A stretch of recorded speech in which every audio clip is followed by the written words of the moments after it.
Ah, ok, Alternated Carbon. Bon, je l'ai vu il y a pas longtemps, ce sera frais. Voilà. Alternated Carbon est une série de Netflix, c'est une série de science-fiction, elle est sortie en 2018, il n'y a eu qu'une saison pour l'instant, d'une dizaine d'épisodes. Je ne connais pas plus grand chose sur la genèse de la série, je sais même pas si c'était adapté, je crois que c'était adapté d'un bouquin d'ailleurs. Si je me suis lancé dans cette série, c'est parce que j'avais aucune série de science-fiction à voir. Netflix a été très actif dans la promo de la série, donc j'ai craqué et je me la suis lancée, je l'ai beaucoup regardé dans les transports. Donc Alternated Carbon, de quoi ça parle? Donc alors c'est très compliqué, ça se passe dans le futur. Et en fait, les gens réussissent à... Non, quand ils naissent, genre à partir d'un certain âge, on vous branche une espèce de disquette, de bidule dans la nuque qui enregistre toute votre personnalité, votre mémoire, vos souvenirs, etc., etc. Et quand vous mourrez, on peut vous télécharger dans un autre corps et voilà. On découvre cet univers-là à travers le personnage de Takeshi Kovacs qui se fait tuer, on sait pas trop pourquoi, mais on imagine plus ou moins que c'est un rebelle, que le gouvernement recherche, il le trouve, et en fait, les gens, pour les peines de prison, en fait, ils les endorment, ils les congèlent, en fait, ils les réveillent. Attendez, là je raconte n'importe quoi. Donc en fait, il lui retire sa puce, il la stocke dans un coin et après il copie-colle la puce dans le corps de quelqu'un d'autre qui était enfermé en prison en fait. En gros, qui était mis en stock dans une prison.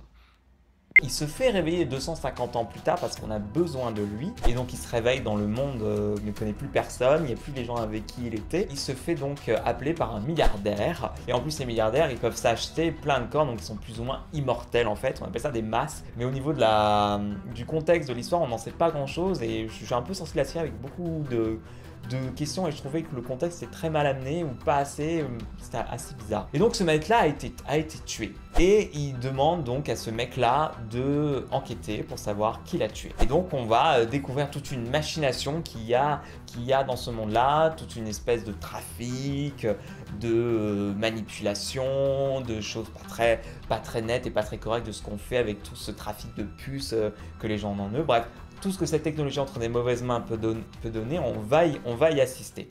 C'est pas une série très fine. C'est-à-dire que c'est un bon divertissement.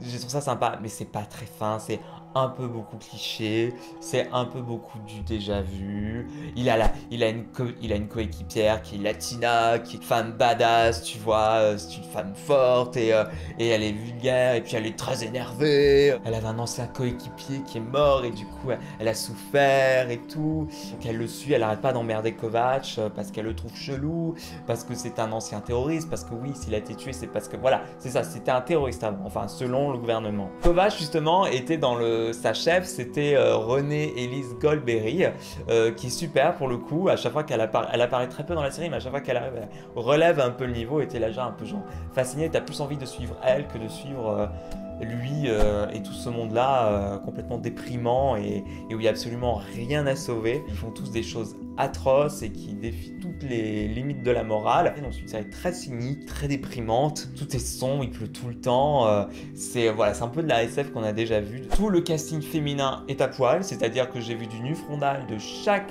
personnage principal féminine, sauf Renée Elise, parce qu'elle a une image de sainte un peu dans la série. Mais par contre, lui, on a juste vu ses fesses, mais ça s'arrête là, donc ça m'a un peu énervé, cette espèce de truc à double vitesse. Il y a bon, faut quand même que je trouve des trucs sympas dans la série quand même, parce que j'ai quand même regardé jusqu'au bout. Si quand même l'histoire de l'univers qu'il y a derrière est un petit peu inventif, ils ont voulu essayer un peu de poser des questions sur qu'est-ce que l'humain, qu'est-ce que vraiment une personne, parce qu'il y a des gens souvent qui ont été tués et qu'on met dans des corps qui n'ont absolument aucun rapport à ce qu'ils sont. Il y a des petits gamines de 8 ans qui sont dans des femmes de 50 ans, donc on la rend à ses parents et ses parents sont un peu en mode ok, comment on gère ça? Il y a des gens, leurs femmes ont été supprimées, on les met dans le corps d'un homme, donc comment on gère tout ça? Enfin, ils abordent ça très superficiellement, mais bon, il y avait des bonnes idées, mais c'était un peu dommage que ça n'allait pas plus loin que ça. En conclusion, vous pouvez regarder.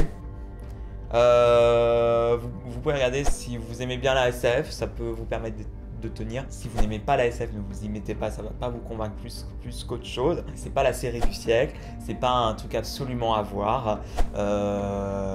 Voilà, Alternated Carbon. Tout ce que vous voulez.